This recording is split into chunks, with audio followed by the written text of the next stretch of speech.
edificados sobre o fundamento dos apóstolos e dos profetas. Nós vamos então meditar nessa lição, que é realmente uma lição doutrinária, extremamente doutrinária, e também, claro, não deixa de trazer o seu traço teológico. Bem, o texto áureo está em Efésios capítulo 2, versículo 20. Essa palavra texto áureo fala única e exclusivamente de um texto de ouro, ou seja, é um texto de onde o tema da lição é extraído.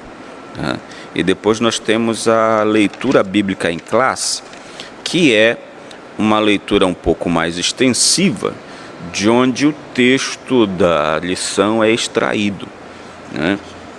Então, o texto áureo nos diz assim: edificados,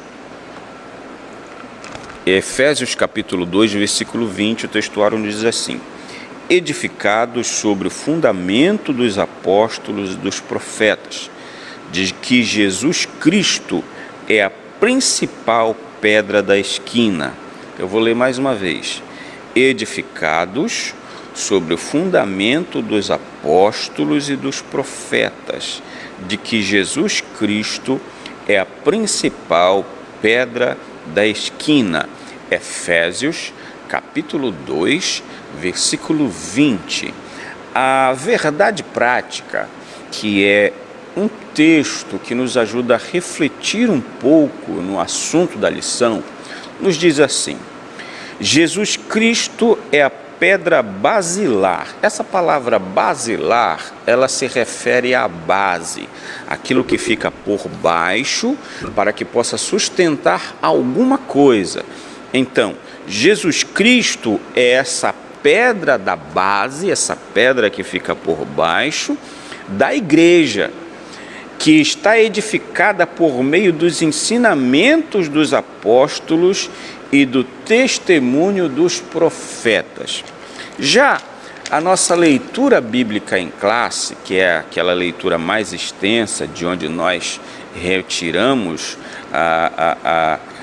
vamos dizer assim, o texto da nossa lição de hoje, está em Efésios, do capítulo 2, versículos 20 até o versículo 22, e também em Mateus, no capítulo 7, do versículo 24 até o versículo 27, que nos diz assim: edificados sobre o fundamento dos apóstolos e dos profetas, de que Jesus Cristo é a principal pedra de esquina. Efésios capítulo 2, versículo 20, agora o versículo 21, no qual todo edifício bem ajustado cresce para templo santo no Senhor. Versículo 22, no qual também vós juntamente sois edificados para a morada de Deus no Espírito. Agora Mateus capítulo 7, versículo 24. Todo aquele, pois, que escuta estas minhas palavras e as pratica, assemelhá-lo-ei ao homem prudente que edificou a sua casa sobre a rocha. E desceu a chuva, e correram rios, versículo 25, e assopraram ventos, e combateram aquela casa, e não caiu, porque estava edificada sobre a rocha. Versículo 26, aquele que ouve estas minhas palavras, e as não cumpre, compará-lo-ei ao homem insensato, que edificou a sua casa sobre a areia. E desceu a chuva, e correram rios, e assopraram ventos, e combateram aquela casa, e caiu, e foi grande a sua queda. Essa é a nossa leitura bíblica em classe, uma leitura realmente muito reflexiva.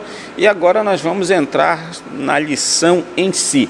Nós vamos agora passar ao primeiro tópico, que é um edifício espiritual. Primeiro tópico, um edifício espiritual. Nós vamos aqui fazer uma pequena reflexão em cima da introdução. A introdução diz o seguinte: por meio da reconciliação efetiva na cruz, Cristo formou a igreja. Ou seja, nós entendemos que a igreja que nós conhecemos hoje, quando a gente se refere à igreja, a gente não está querendo falar de um prédio como esse aqui, de um templo, ou até mesmo como nós costumamos chamar de santuário físico. Não é essa igreja que o Senhor Jesus fundou. Jesus fundou uma igreja que é feita por um povo, e esse povo é formado de pessoas que aceitaram a sua salvação, que aceitaram a Cristo como Salvador e entregaram as suas vidas a Ele. Então, por meio da reconciliação efetiva na cruz, nós já estudamos em lições anteriores, que na cruz do Calvário, Jesus reconciliou o homem com Deus, né? Ele aproximou novamente o homem de Deus, mas o homem precisava tomar uma decisão de aceitá-lo como Salvador. Ele abriu o caminho para a salvação apenas, ele abriu o caminho para essa reconciliação, mas precisava que o homem desse a sua contrapartida aceitando a Cristo como Salvador. Cristo formou a igreja, como está na mesma carta aos Efésios, capítulo 2, versículos 13 e 19. O apóstolo Paulo compara essa igreja como um edifício em construção.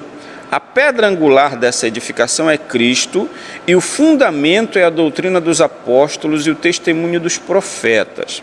Assim há, melhor dizendo, o propósito divino de que sejamos o templo santo do Senhor, a morada do Altíssimo. Nesta lição estudaremos cada um desses aspectos. Bem, a reflexão que eu quero fazer em cima dessa introdução, na verdade, poderia ser um resumo de toda a lição. O apóstolo Paulo está comparando a igreja como um edifício espiritual, né? Isso porque ele busca aspectos de uma construção física para tentar explicar ou esclarecer uma construção espiritual. O apóstolo Paulo mencionou que ele conheceu um homem, numa outra passagem, ele mencionou que conheceu um homem que foi arrebatado até o terceiro céu, que ele não sabe se foi em espírito, se foi no corpo, se foi fora do corpo, mas que esse homem viu e ouviu coisas indizíveis, né, que não se podiam dizer com palavras humanas. Então, o próprio Senhor Jesus usava de parábolas por esse motivo. Quando os apóstolos perguntaram a ele por que ele ensinava por parábolas, o Senhor Jesus disse que se ele ensinasse as coisas celestiais com palavras ou de forma celestial, eles não iam entender. Mas como eles falavam por parábolas, então as pessoas entendiam, porque ele pegava coisas do dia a dia, do cotidiano dessas pessoas e fazia comparações. A palavra parábola significa comparação. Ele fazia comparações para tentar explicar o espiritual, ou o celestial. Então, dessa mesma forma aqui, o apóstolo Paulo também, ele busca aspectos materiais para fazer o espiritual, ou para explicar, ou para tentar explicar o espiritual. Então, ele usa uma construção para dizer o seguinte, que nós, a igreja, estamos sobre a fundação, nós estamos sobre a fundação dos apóstolos e dos profetas, e essa fundação tem Jesus Cristo como a principal pedra de esquina. É disso que nós vamos falar agora. Primeiro tópico, um edifício espiritual. O primeiro subtópico fala do santuário judeu, porque a gente precisa entender o que é esse edifício espiritual. E para a gente entender esse edifício espiritual, nós precisamos voltar no tempo até o Templo de Jerusalém. Bem, o primeiro templo foi construído por Salomão. E como todos nós sabemos, Salomão, ele ficou conhecido não somente pela sua muita riqueza, mas principalmente pela grande sabedoria que Deus deu a ele. Mas certa vez Salomão estava orando a Deus e com certeza muito preocupado em como ele governaria um grande povo. Então ele disse: Senhor, eu só quero saber como dirigir esse povo, né? Eu só preciso de sabedoria para que eu possa comandar esse povo, vamos dizer assim.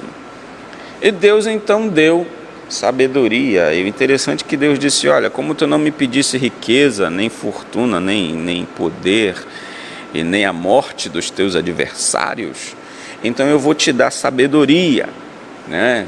Sabedoria de tal forma que nenhum outro homem teve antes de ti, e depois de ti nenhum outro homem terá. Mas também eu vou te dar fama, eu vou te dar riqueza, eu vou te dar poder. E assim Deus concedeu a Salomão. E quando Salomão terminou a construção do templo, que ele foi fazer, que fizeram a cerimônia de inauguração, Salomão, na sua consagração, ou seja, quando ele consagrou o templo, ele orou ao Senhor dizendo: Senhor, eu sei, olha só, uma coisa interessante, a ideia de Davi, que foi o pai de Salomão, era construir uma casa para Deus, né? Porque uma certa feita, ele andando no seu palácio maravilhoso e luxuoso, ele viu por uma das janelas, ou pela sacada, não sei, ele viu a tenda da congregação, que era o tabernáculo. E ele pensou: não é justo que eu, vamos colocar nas nossas palavras aqui, não é justo que eu, servo do Senhor, que eu viva num palácio luxuoso e maravilhoso, enquanto a arca de Deus é colocada numa tenda ainda até os dias de hoje, né? E olha que da chegada do povo de Israel até Davi demorou muito, ou seja, enquanto o povo ficava em casa, a arca permanecia numa tenda, permanecia numa barraca. Bem, aconteceu então que a intenção de Davi era construir uma casa para Deus, mas o Senhor não permitiu que ele construísse por causa do seu histórico de guerreiro e tal, e assim por diante, e permitiu que Salomão construísse. Mas quando Salomão estava consagrando o templo, ele disse algumas palavras mais ou menos assim: Senhor, eu sei que esta casa que eu construí para ti não pode te conter. Olha só a visão que Salomão teve naquele momento. Ele percebia, ele entendia que o templo que ele havia construído não tinha capacidade para conter a Deus. Então, até esse momento, a intenção era de se construir, pelo que entendemos, uma casa para Deus, mas se percebeu que não. Mas assim mesmo, o Senhor encheu a casa, depois da consagração. A Bíblia diz que uma nuvem encheu toda a casa de tal forma que ninguém conseguia ficar dentro da casa, nem os sacerdotes conseguiram ficar dentro do templo, porque a glória do Senhor, olha só, a Bíblia não diz que Deus em si, né, vamos dizer assim, entrou na casa, mas a glória dele encheu toda a casa, até porque Deus, ele preenche todo o universo. Bem, aquele templo, aquela construção, nada mais era, para os judeus era uma coisa extraordinariamente maravilhosa, mas nada mais era do que uma sombra do futuro, do que viria. Para você ter uma ideia de quão preciosos somos nós para o Senhor, que Ele nos deu o privilégio de sermos seu templo, e não somente de sermos seu templo, mas de sermos sua morada. Você está entendendo? Salomão disse lá atrás que aquela casa feita por mãos não podia conter o Senhor. No entanto, aprove o Senhor fazer de nós templos para a sua morada. É por isso que o apóstolo Paulo usa esse comparativo. Ele usa o comparativo, ele poderia usar o comparativo do próprio templo, mas não era conveniente, acredito. Então ele usou o comparativo de uma construção física para falar da construção espiritual. Bem, o templo era um símbolo para os judeus, era uma coisa assim extraordinária. Os judeus eram apaixonados por aquela construção, em algumas épocas eles praticamente veneravam aquela construção, e a coisa era tão pesada do sentimento dos judeus para com a construção, que quando Nabucodonosor invadiu Jerusalém e levou cativos, eles foram para longe do templo, logo depois de alguns anos, com a rebelião do governante que o Nabucodonosor tinha deixado em Jerusalém, ter se rebelado contra a Babilônia. Então Nebuzaradã foi enviado por Nabucodonosor de volta a Jerusalém, e Nebuzaradã destruiu Jerusalém completamente, inclusive destruindo o templo, deixando na cidade apenas os mais pobres, para que eles lavrassem a terra e desse o jeito deles de se sustentar.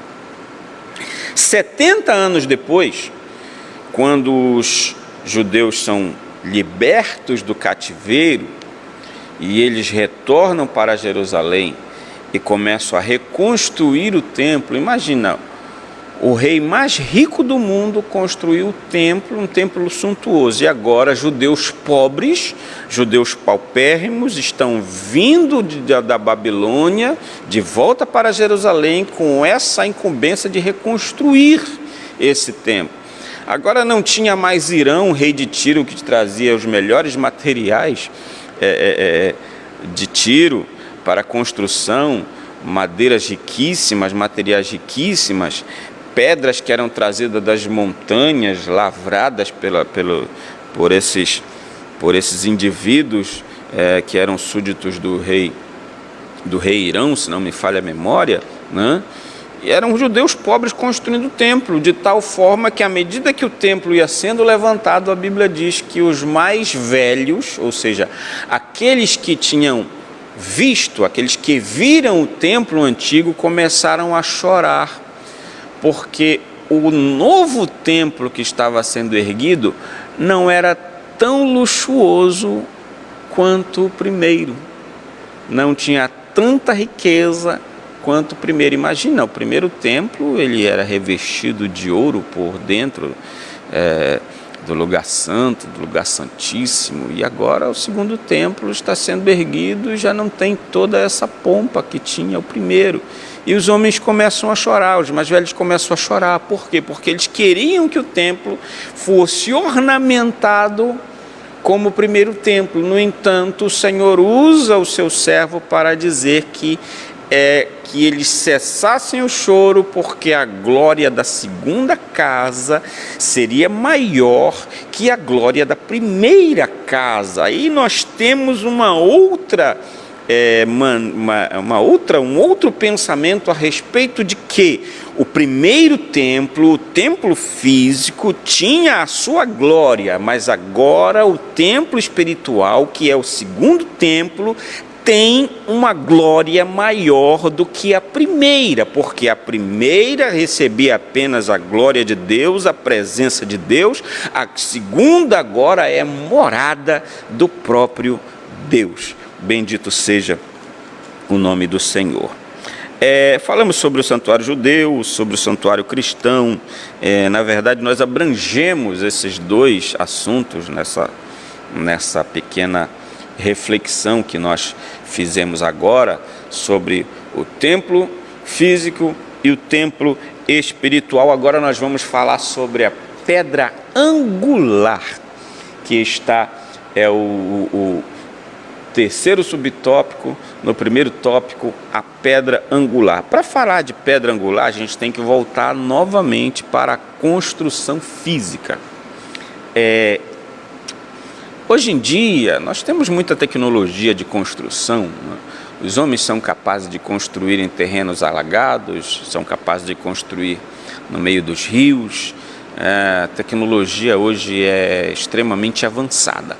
Mas nos tempos bíblicos, a tecnologia era diferente. Eu não vou dizer que ela era obsoleta, tá? Presta bem atenção. Por quê? Até porque nós temos construções de 4.000 anos aí que permanecem de pé. E algumas construções aqui da nossa tecnologia atual, às vezes não dura muito não. De vez em quando cai um prédio por aí, infelizmente pessoas morrem, né? Mas nós vamos falar de uma tecnologia diferente. As grandes construções, elas eram feitas com pedras muito grandes. E dependendo do tamanho dessa construção, se fosse uma construção relativamente pequena, eu falo isso não das construções das casas simples. As casas simples eram feitas com pedras menores, empilhadas e tudo mais. Mas toda construção tinha uma pedra de esquina.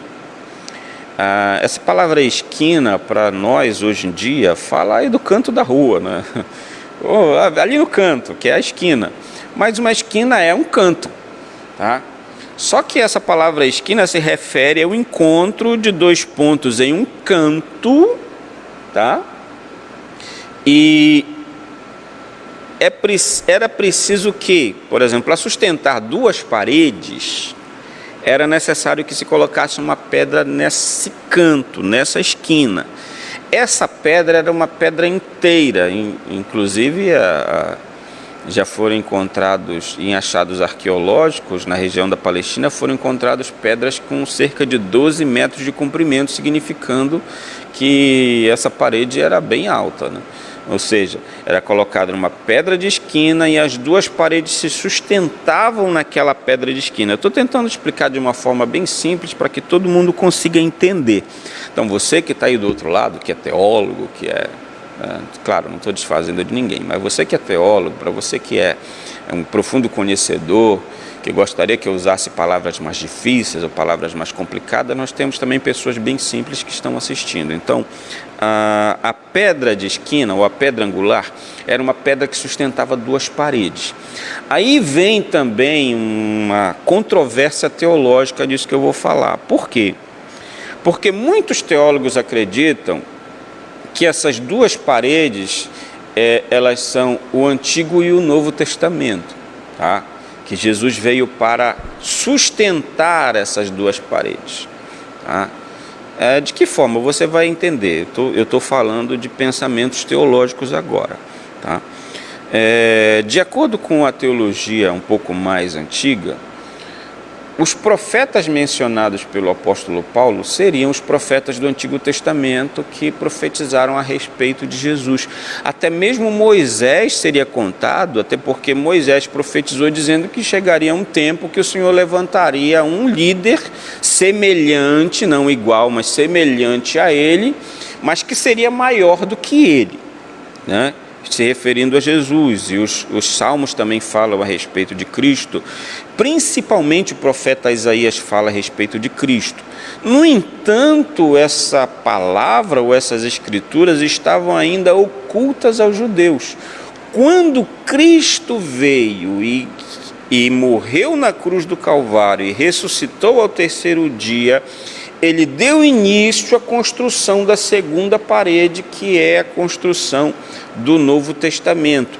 E os apóstolos mencionados pelo apóstolo Paulo são homens que ensinaram a igreja, doutrinaram a igreja em cima desta palavra, dos ensinamentos de Cristo e também das escrituras do Antigo Testamento, mencionando os profetas, mencionando salmos, mencionando passagens e acontecimentos bíblicos, falando de patriarcas e tudo mais.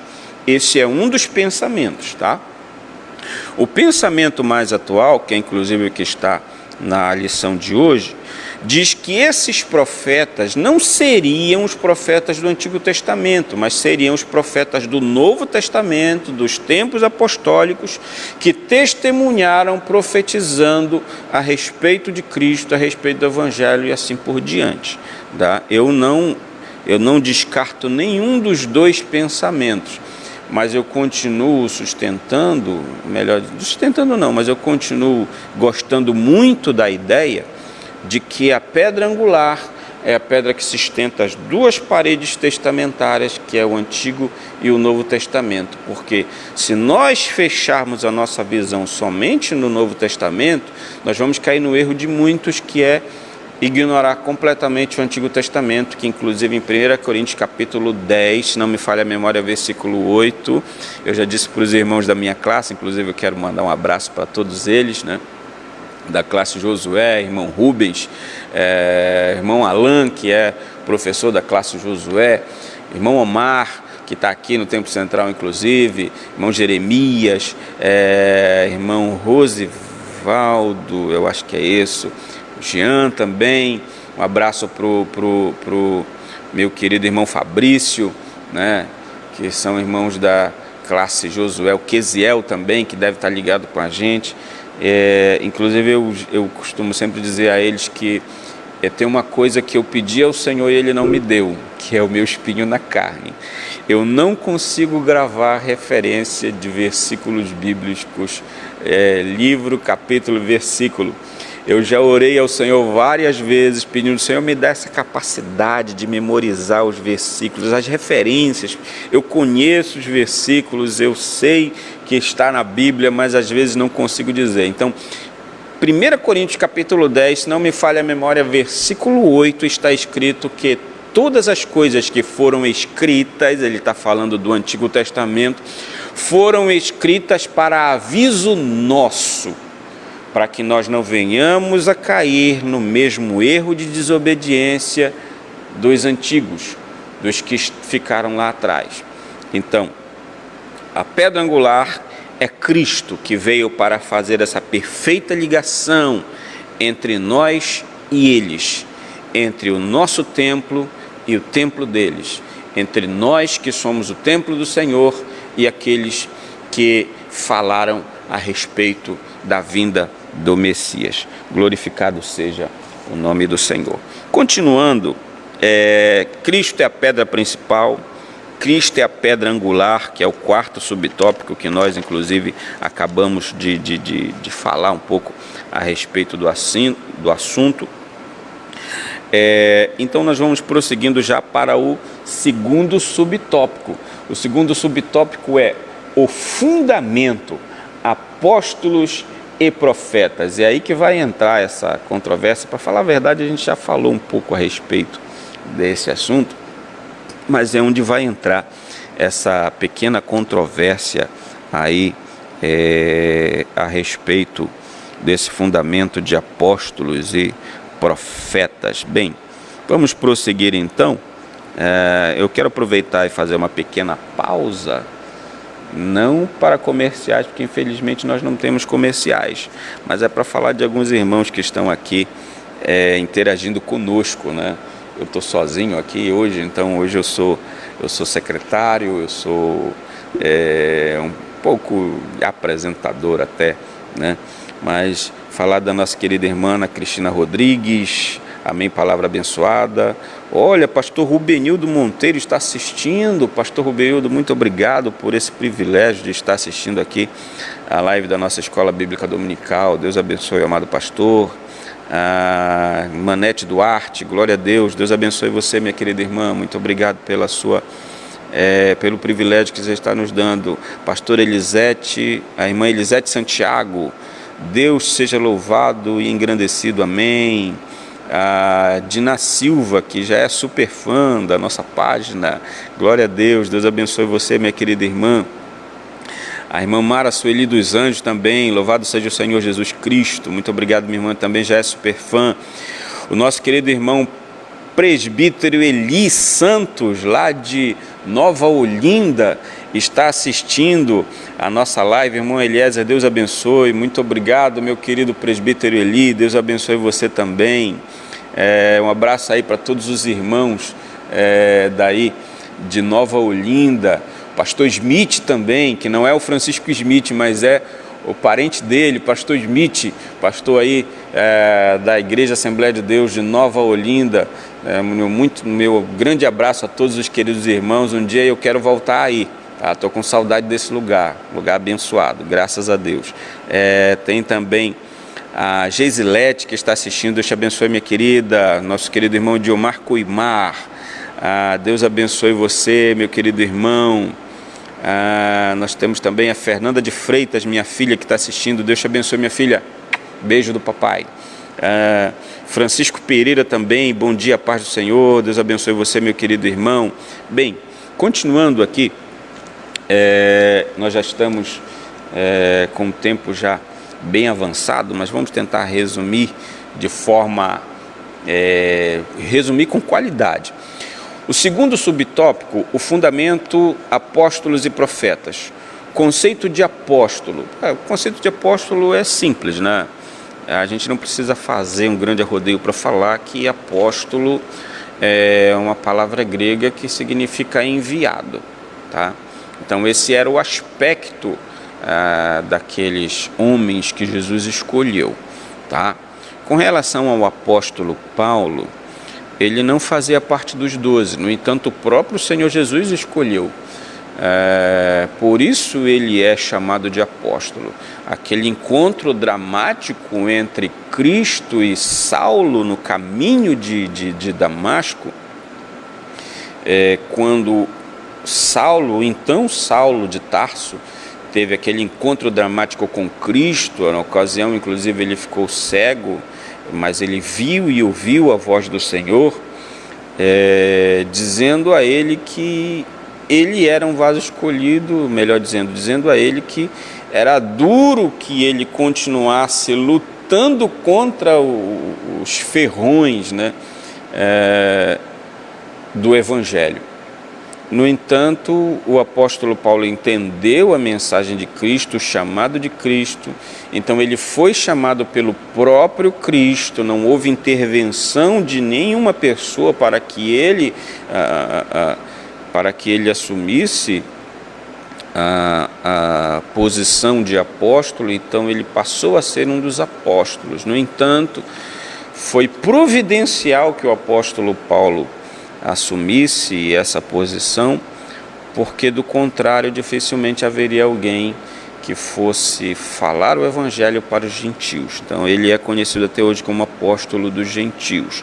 Então o sentido de apóstolo é esse, enviado.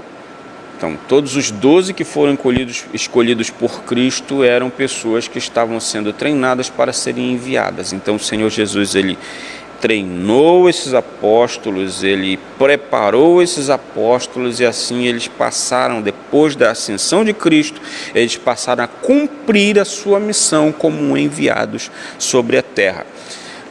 A doutrina dos apóstolos, que já vem aí o segundo subtópico, a doutrina dos apóstolos nada mais é do que os ensinamentos de Cristo. Os ensinamentos do próprio Jesus. Jesus veio e ensinou esses apóstolos, ensinou multidões, inclusive, né? Falando a respeito do reino de Deus, falando a respeito da vontade de Deus para o homem, falando a respeito da verdade da salvação, das verdades bíblicas. Inclusive ele menciona: e conhecereis a verdade vos libertará. Recebendo então esses ensinamentos, esses homens passaram a ensinar, porque doutrina é ensino. Eles passaram a ensinar as pessoas, não somente a salvar as vidas, a pregação do Evangelho, mas eles passaram a ensinar baseados nesses ensinamentos de Cristo e também nas Escrituras, porque você pode perceber que em todos os seus ensinamentos, os apóstolos mencionam as Escrituras sagradas, que é o Antigo Testamento, tá? Falando para o povo que Jesus já estava presente na realidade do Antigo Testamento. Então, era esse ensinamento dos apóstolos que o apóstolo Paulo estava mencionando quando disse que o edifício espiritual da igreja estava baseada ou estava fundada sobre, em cima dos ensinamentos dos apóstolos e do testemunho dos profetas. Glorificado seja o nome do Senhor.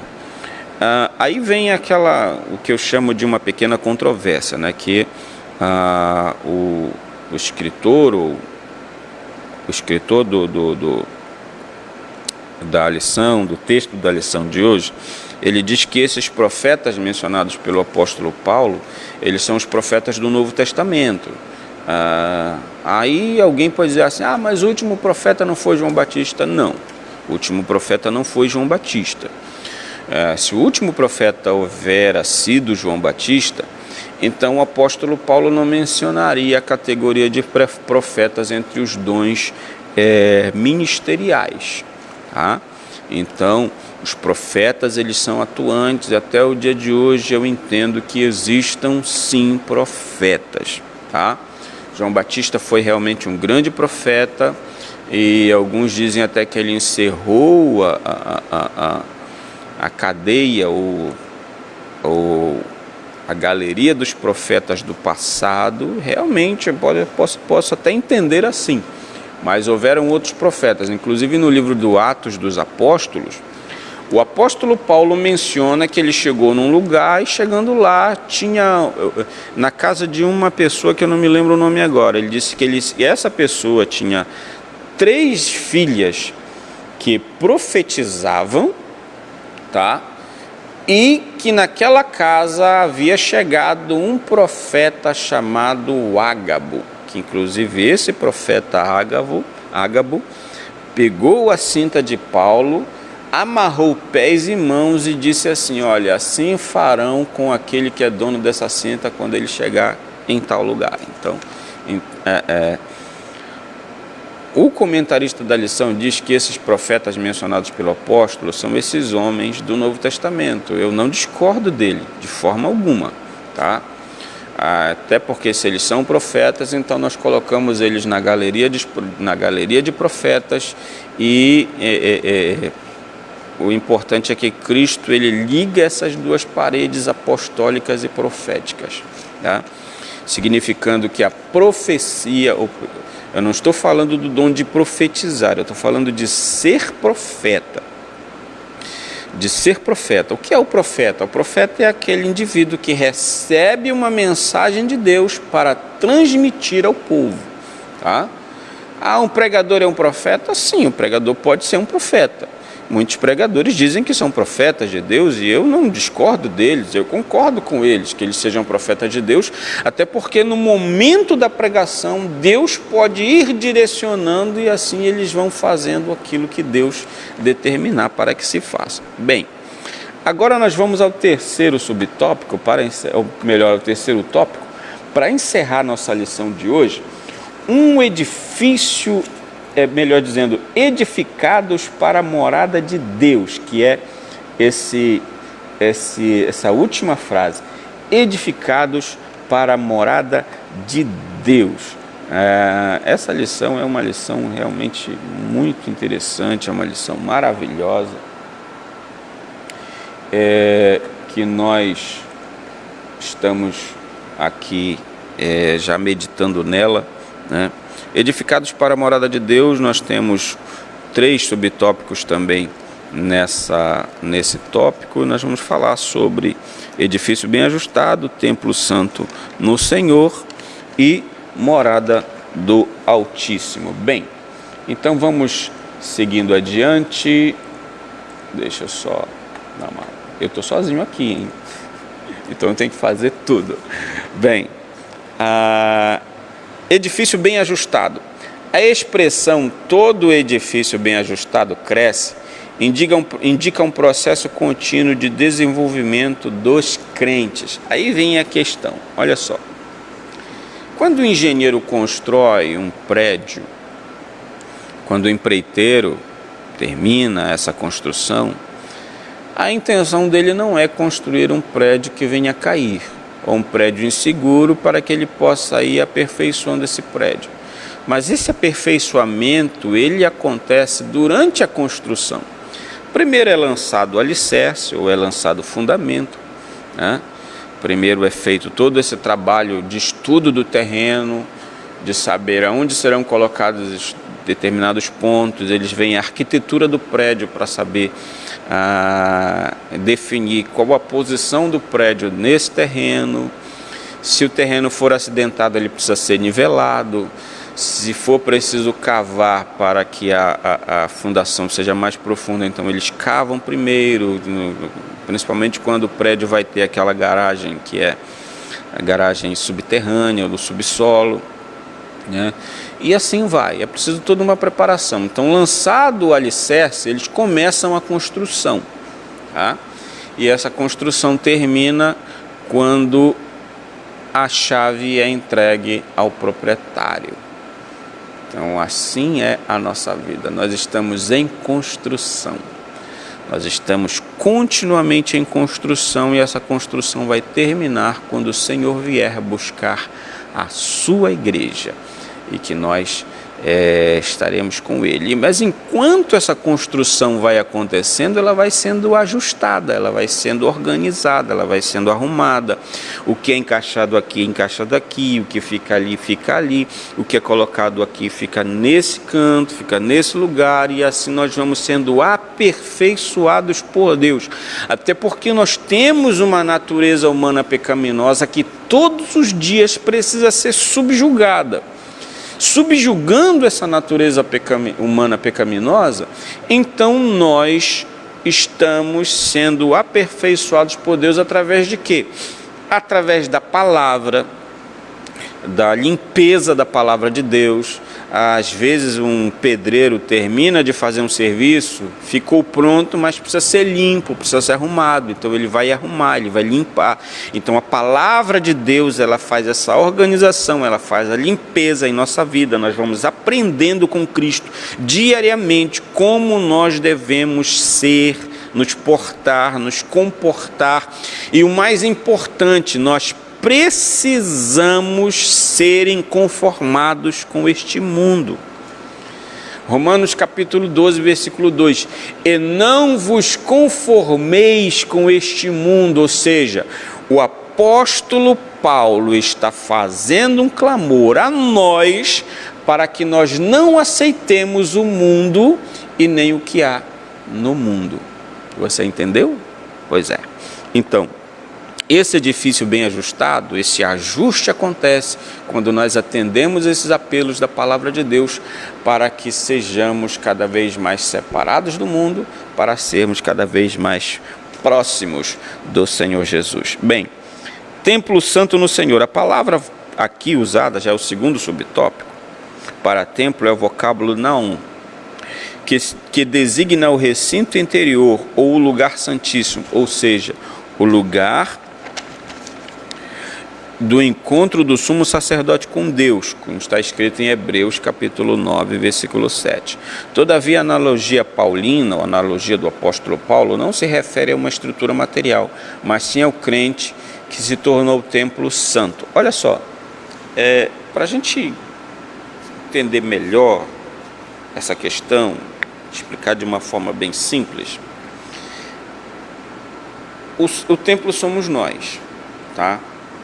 Quando ele diz que nós devemos ser o templo santo de Deus, quer dizer que nós precisamos lutar por nos livrar completamente de toda e qualquer mazela do mundo. E se o lugar santíssimo somos nós, pensa bem, só uma pessoa podia entrar no lugar santíssimo, que era o sumo sacerdote. E é claro, para entrar nesse lugar, ele precisava primeiro fazer expiação pelos seus próprios pecados. Ele precisava fazer todo o ritual de sacrifício, de expiação pelos seus próprios pecados, para que ele entrasse no Santo dos Santos, ou no lugar santíssimo. Se o sumo sacerdote, para entrar na presença de Deus, precisava, nós também precisamos. Você é o sacerdote do seu templo. Jesus é o sumo sacerdote acima de você, mas você é o sacerdote do seu templo. Então, para que você entre na presença de Deus, você precisa, em primeiro lugar, se limpar completamente de todo pecado, de toda sujeira do mundo, para que você esteja apto a permanecer na presença de Deus. Agora, como é que a gente faz isso? Mas espera aí, mas nós não somos pecadores? Somos. Mas Jesus Cristo já derramou seu sangue por nós. É verdade, Jesus Cristo já derramou seu sangue por nós. Mas isso não dá a você a oportunidade de fazer tudo aquilo que você quer, ou seja, de pecar. Nós pecamos? Pecamos sim, com certeza.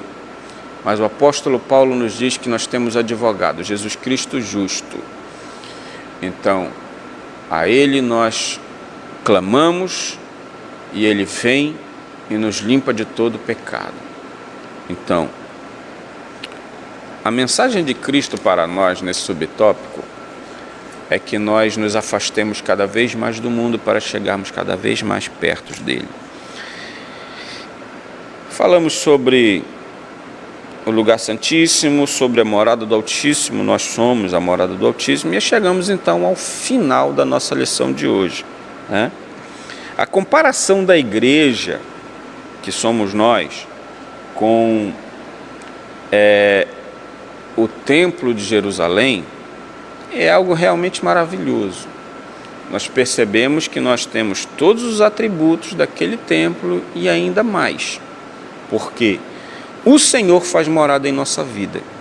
Então, meu querido irmão, eu quero aqui agradecer a você por ter estado ligado conosco até esse momento.